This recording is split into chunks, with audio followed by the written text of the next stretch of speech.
Bonjour à tous, j'espère que vous allez bien. Moi ça va vraiment super bien, ça me fait trop bizarre de me reposer sur ma chaise avec mon petit fond. J'ai l'impression que ça fait super longtemps vu que j'ai pris de l'avance dans les vidéos. Mais bon, même moi, avec la plus grande des avances, je finis toujours en retard. Donc je tourne pour poster ce soir à 20 h. Bienvenue dans cet épisode 3-4, je suis déjà perdue, de la série Back to School. Et aujourd'hui, je peux vous assurer qu'on est dans le thème puisqu'on va parler de mon organisation avec mon école de sorcière. Donc ne vous inquiétez pas, on parlera de cette école un petit peu plus amplement, on va dire, à la fin de la série Back to School. Je le garde vraiment pour l'avant-dernière ou la dernière vidéo. Puisqu'il faut tout simplement que j'ai le temps de la découvrir et étant donné que la rentrée est en septembre, je me laisse vraiment un mois pour appréhender la chose avant de pouvoir vous en parler. Mais comme on a entamé le programme, c'est pas un souci en fait, je peux commencer à vous parler de mon organisation sans pour autant vous parler de l'école. J'ai piqué le micro à Dorian, donc j'espère que ça ira, je l'ai mis là, j'espère qu'on n'entendra pas trop mes cheveux ou que ça cogne contre ma peau, bref. On croise les doigts pour que le son soit bon. Pour ceux qui ne me connaissent pas, bienvenue sur la chaîne, moi c'est Lisa et je suis une apprentie sorcière. Le principe ici c'est simple, on est chill, on est posé, on est tous apprentis sorcières et sorciers et on apprend tous ensemble dans cet univers, on essaye d'avancer avec amour et bienveillance. Chers amis, je vous l'avais teasé dans la vidéo précédente, vous étiez au courant, Twitch a commencé. Voilà, le lancement sur Twitch s'est fait hier, donc mardi soir, et je live aussi ce soir. Normalement, quand vous regardez cette vidéo, je suis déjà en live. On a fait une arrivée fracassante sur Twitch, voilà. Je suis bientôt aux 50 followers, donc bientôt l'affiliation. Il y avait plein de monde hier sur le live, c'était trop bien. On fait du Animal Crossing en ce moment, puis on va aussi faire du Minecraft, du Fortnite, bref, beaucoup de gaming, et en même temps, pourquoi pas, échanger autour de la sorcellerie. Petit disclaimer, ici, je suis, et vous le savez, amour, bienveillance, paix, je rayonne. Sur Twitch, c'est une autre facette de moi. Voilà, sur Twitch, on décompresse.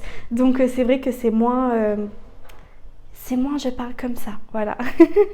Sur Twitch, c'est vraiment là-bas qu'on peut se lâcher, qu'on peut vraiment rigoler entre nous. Et voilà, si ça vous tente, venez. Et si vous voulez garder cette image de moi que vous avez ici, avec grand plaisir, c'est aussi une grande partie de ma personnalité et on se verra sur YouTube. Comme d'habitude dans la description vous avez tous mes liens, donc TikTok, Insta, mon Discord et mon Twitch maintenant, you know. Et vous avez évidemment aussi le Discord de Twig et sa météo astro qui est un journal en fait qu'elle publie tous les mois sur Patreon, je sais pas comment on dit, et qui traite de l'astrologie et elle prend aussi tous les mois un créateur, enfin bref. Je vous laisse aller le découvrir, j'ai trop hâte moi de prendre l'abonnement puisque ça y est, j'ai retrouvé un travail. Donc je vais pouvoir reprendre l'abonnement Patreon de Twig, enfin pas reprendre, prendre du coup. Et je crois que globalement... Attendez, j'allais dire que j'ai fini, mais non, je n'ai pas fini. Le meilleur commence maintenant en fait. Attendez, je sais pas si je me décale ou... Attendez, je vais me décaler, J'ai eu un petit souci avec le stockage de l'iPhone, donc je repasse en HD, tant pis pour la 4K, vivement que je m'achète une caméra. Mais du coup, ce que je voulais vous montrer, c'est juste là. Donc j'ai deux nouveaux éléments dans mon décor qu'il faut que j'intègre pour qu'on puisse les voir, parce que sinon, comme vous avez vu sur les plans précédents, on ne les voit pas. Mais j'ai donc un joli petit pot comme ça, je vous mettrai des plans plus rapprochés de tournesol en crochet, et j'ai une peinture sur glace que m'a fait une copine que je remercie énormément, à qui je vais faire un bisou. Et tout ça c'est bien beau, mais pourquoi est-ce que je vous montre ça, mis à part qu'ils sont magnifiques dans mon décor? C'est parce que en fait on va ouvrir une boutique, voilà, on va ouvrir une boutique avec deux copines et il y aura notamment de la peinture sur glace que fera donc Léonie et ses petits accessoires en crochet. Donc elle a plein d'idées, elle a plein de produits, je peux pas tout vous teaser maintenant. Mais voilà, moi je repars du coup sur mes bijoux en perles. Léonie s'occupera de tout ce qui est peinture sur glace, crochet et tout ce qu'elle aura envie de faire puisqu'elle fait beaucoup de choses. Et Pauline, du coup notre troisième copine, c'est du point de croix. Donc tout ce qui est badge pour tote bag ou marque-page, bref. Plein de choses. Donc écoutez, quand la boutique sera prête et quand on l'aura lancée, je vous en parlerai. Mais en attendant, si vous êtes teasé, si ça vous plaît, n'hésitez pas à venir en parler sur Insta ou sur Discord, on vous donnera plus d'infos avec plaisir. Bon c'est bon, on attaque la vidéo. L'intro est assez longue, on attaque la vidéo. Donc, pas de problème pour tout ce qui est contexte, pourquoi une école de sorcière, pourquoi est-ce que j'ai eu envie de la rejoindre, du coup comment je l'ai rejoint, etc. Tout ça, je vous en parlerai très bientôt, soyez patients. Aujourd'hui, on parle purement et simplement de mon organisation. Donc, mon organisation, c'est sur un carnet. Est-ce que ça étonne quelqu'un? Non. Évidemment que non. Donc je vous en avais déjà parlé vite fait dans une vidéo, je crois, que j'avais acheté celui-là, donc à Action, qui est le même format que mon bullet journal en fait. Donc il y a des points à l'intérieur, il y a 2 petits marque-pages, je trouve ça extrêmement pratique, les doubles marque-pages. Bon, après sur le plan esthétique, c'est pas ma tasse de thé, je pense que vous le savez, moi je suis plus rose et doré, et là c'est du bleu, même si c'est un très joli bleu avec des petites étoiles, enfin... C'était pas mon délire esthétiquement, mais en fait, il était parfait sur tous les autres points. J'en voulais un petit avec des points et le double marque-page. 2 € à Action, j'ai fait bon, allez, envole-toi, c'est parti. J'ai pas le choix. Donc, sachez que je fais tout là-dedans. Tout, absolument tout passe par ça.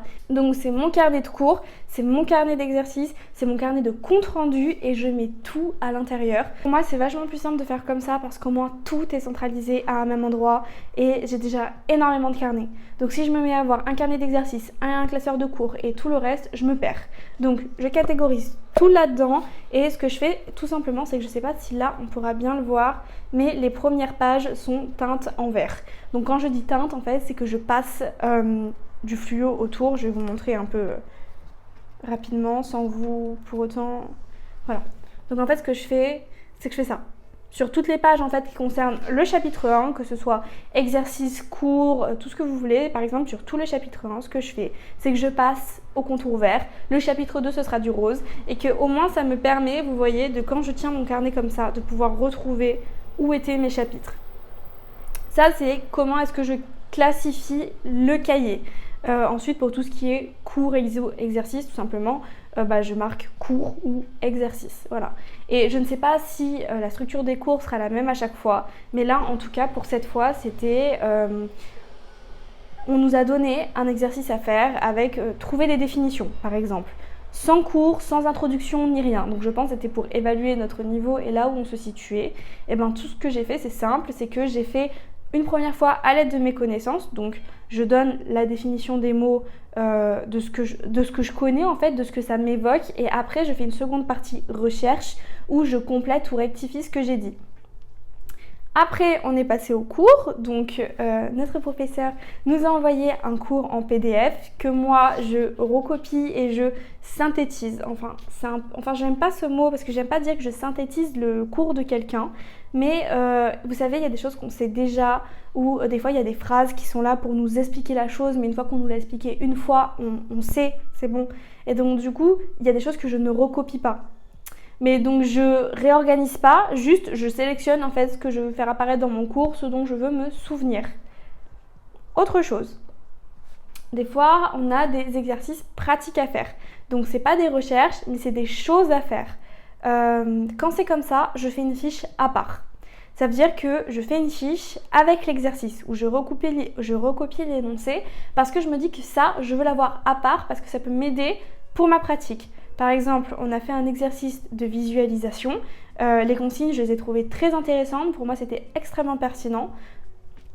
Je mets une parenthèse. Je ne vous partagerai aucun cours, aucun exercice, rien. Je n'ai pas le droit de le faire. C'est irrespectueux. C'est le travail de quelqu'un qui nous fait confiance. Donc moi, je vous en parle en très gros, très large.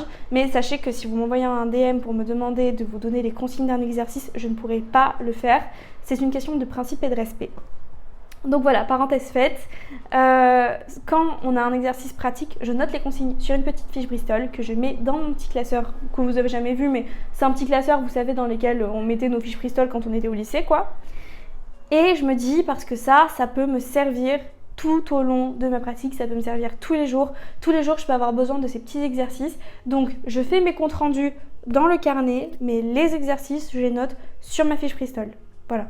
Comme ça, je me dis que ça, c'est relatif à l'école. Tout ce qui est relatif à l'école, ça reste là-dedans, mais les énoncés d'exercices pratiques, c'est des choses qui peuvent me servir au quotidien dans ma pratique de la sorcellerie. Donc ça, c'est pour moi obligatoirement en dehors de l'école. Voilà, c'est pas juste que j'apprends des cours, c'est que là, ça peut me servir maintenant, là, demain, après-demain, etc. Je vais cacher le nom de l'école, comme ça au moins je peux vous montrer la page de garde que j'ai faite. Donc voilà, j'avais fait quelque chose d'assez simple, mais j'avais mis des petits tampons, parce que les tampons c'est devenu ma passion. Voilà, et donc je vous cache aussi le titre des chapitres, mais au tout début, du coup... Attendez, on va faire ça comme ça, c'est mieux. Donc au tout début, en fait, tout simplement, j'ai fait un sommaire. Et donc le sommaire, ça me permet de mettre que les chapitres et pas les sous-chapitres. Parce qu'en fait, ça, je le mets à la fin. Donc le sommaire que j'ai entouré en jaune, du coup, jaune, c'est tout ce qui est annexe. C'est-à-dire que c'est pas des cours, c'est pas des exercices, mais c'est des choses dont j'ai besoin pour... vous savez, comme les emplois du temps, quoi. C'est annexe aux cours et aux exos, mais ça m'aide pour l'organisation. Donc du coup, ce que j'ai fait, c'est qu'au début de mon cahier, j'ai mis un sommaire global, donc avec seulement des chapitres, auxquels je rajouterai du coup les numéros de page, pour dire, bah voilà, tel chapitre commence à telle page, et imaginons que les chapitres soient très longs, parce que là je ne le sais pas, je suis au tout début du chapitre 1, mais imaginons que les chapitres soient très longs, et bah à la fin du livre, enfin à la fin du carnet, ce que je ferai, c'est que je vous en avais déjà parlé, je ferai un sommaire à l'envers. Ça veut dire que là, je suis à la fin du carnet. Et ben en fait, je ferai chapitre 1, tiré 1, blablabla, tiré 2, blablabla. Et là, je détaille tout le truc. Et au moins, je ne manquerai pas de place. Voilà, parce qu'imaginons le chapitre 4, et là, le chapitre 4, il y a 10 points. Si vous vous laissez que cette place-là, vous n'en aurez pas assez. Donc moi, ce que je fais, c'est que comme ça, je retourne en arrière. Voilà. Donc même si j'ai un sommaire de 10 pages, j'exagère, de 10 pages, ben c'est pas un souci. Juste, ça me fera 10 pages en moins pour les cours, mais ça, c'est pas grave.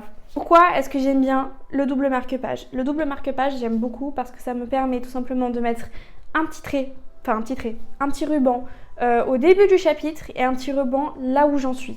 Donc, un petit ruban là où j'ai mon cours et un petit ruban là où j'ai mes exercices. Ça permet de switcher assez rapidement, ça c'est super pratique. Pour les exercices pratiques, notamment pour la visualisation, je fais toujours ça en 2 parties. Donc je détaille bien la théorie, donc ce qu'elle nous explique, ce qui est important pour réussir sa visualisation par exemple, et je trace un trait et je fais la pratique, voilà, pour bien différencier les deux et de me dire que si un jour j'ai envie de retrouver juste la théorie, qu'est-ce que la visualisation, etc., sans avoir les exercices, comme ça, si j'ai envie d'avoir que la théorie, que de me souvenir de ce qu'est la visualisation, j'ai juste à aller au côté théorie sans devoir me retaper toutes les feuilles d'exercice. Je mets toujours... Ah, attendez! Je mets toujours mes sources, donc en fait c'est que je tamponne simplement, j'écris source et je mets toujours les sources de mes recherches. Chaque exercice aussi, ce que je fais, c'est que j'écris la consigne.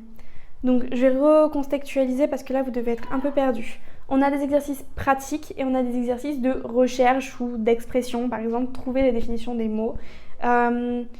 Pour trouver la définition, par exemple, je réécris toujours les consignes. Ça, je pense que c'est un mauvais réflexe ou un bon réflexe que j'ai gardé de l'école. Je réécris toujours les consignes pour tout simplement que ça fasse structuré et que je ne me retrouve pas perdue. Voilà, juste j'ai 4 définitions, pourquoi est-ce qu'elles sont là, d'où elles sortent, qui me l'a demandé de le faire. Ce que je fais, c'est que je réécris toujours la consigne en fait pour voir aussi comment est-ce qu'elle tournait. Parce que moi je sais que depuis que je suis gamine, j'ai un gros problème de compréhension des consignes. Je suis souvent perdue en fait d'un prof à l'autre, etc. Que ce soit à l'école ou là. J'ai un très très gros problème de compréhension des consignes. Je ne sais pas pourquoi, je crois qu'il y a toujours des sens cachés ou des choses tournées à l'envers. Et même si là du coup je connais pas l'école ni la professeure, je ne sais pas comment ça se passe. En fait, du coup, je réécris la consigne, comme ça je sais que si dans 3 semaines on a une consigne similaire et que je m'étais foirée parce que j'avais compris autre chose, je sais pas si vous comprenez le mindset, mais réécrire les consignes, ça me permet de les conserver pour mieux comprendre les prochaines. Voilà. Globalement, je crois qu'on a fait un bon petit tour. J'espère que la vidéo sera rapide.